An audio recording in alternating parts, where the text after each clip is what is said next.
Bismillahirrahmanirrahim. Alhamdulillahirabbil alamin wa bihi nasta'in ala umuri dunya waddin. Wassalatu wassalamu ala al-mab'uthi rahmatan lil alamin sayyidina wa nabiyyina Muhammadin wa ala alihi wa sahbihi ajma'in. Allahumma salli wa sallim ala sayyidina Muhammadin miftahi babi rahmatillah adada ma fi ilmillah salatan wa salaman daimaini bidawami mulkillah wa ala alihi wa sahbihi. Rabbi syrah li sadri wa yassir li amri wa hlul 'uqdatam min lisani yafqahu qawli wa saddid lisani wahdi qalbi bihaqqi sayyidina Muhammadin sallallahu alaihi wa alihi wasallam.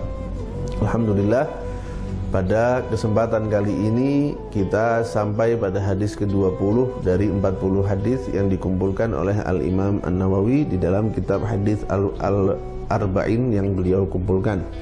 Hadis ke-20 ini, kata beliau, an Abi Mas'udin Uqbah bin Amr al-Ansari al-Badri radhiyallahu anhu qala Rasulullah sallallahu alaihi wa alihi wasallam, inna mimma adrakan nasu min kalamin nubuwatil ula idza lam tastahi fasna' ma syi'ta.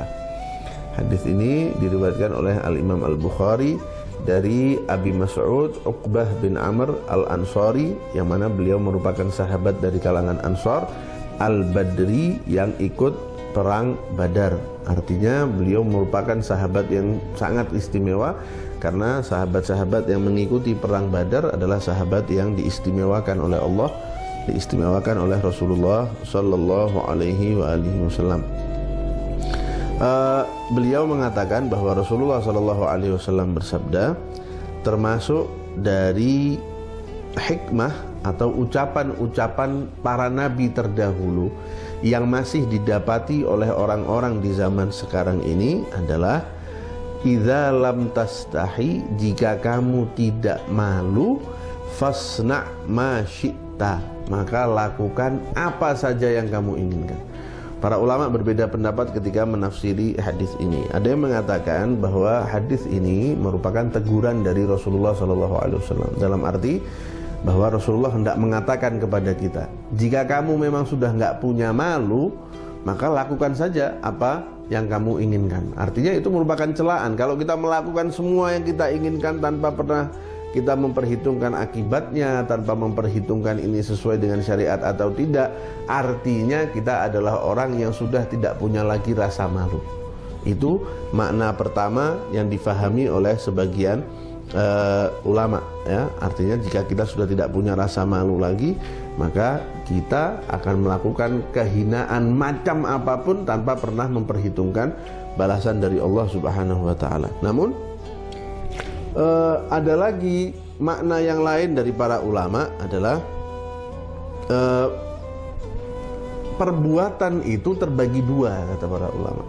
Ada perbuatan yang jika kita lakukan, kita malu kepada Allah, malu kepada sesama manusia jika kita diketahui melakukan perbuatan itu. Tapi ada perbuatan-perbuatan yang kita tidak malu melakukan itu.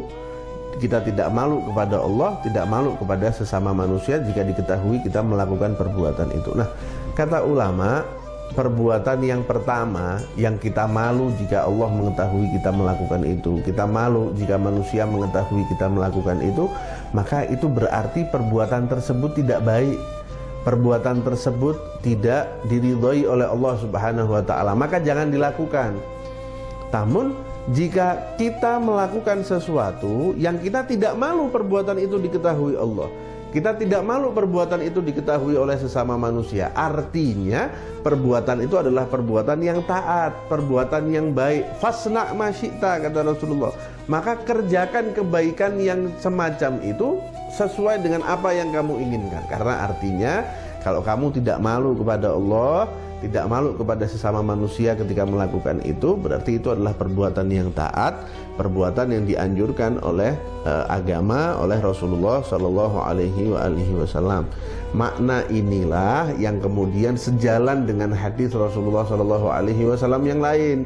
Kata Rasulullah di dalam hadis yang lain, misalnya al-haya'u minal iman, malu merupakan bagian dari iman. Ada lagi hadis yang lain yang mengatakan bahwa sesungguhnya rasa malu itu tidak datang kecuali dengan membawa kebaikan, dan seterusnya dan seterusnya. Sehingga sekali lagi ada ulama yang memahami bahwa ada perbuatan-perbuatan yang kita tidak perlu malu melakukan itu. Kenapa? Karena perbuatan itu adalah perbuatan yang diridhoi oleh Allah Subhanahu wa taala. Maka fasna' ma syi'ta, kerjakan kebaikan itu sesuai dengan yang kita inginkan.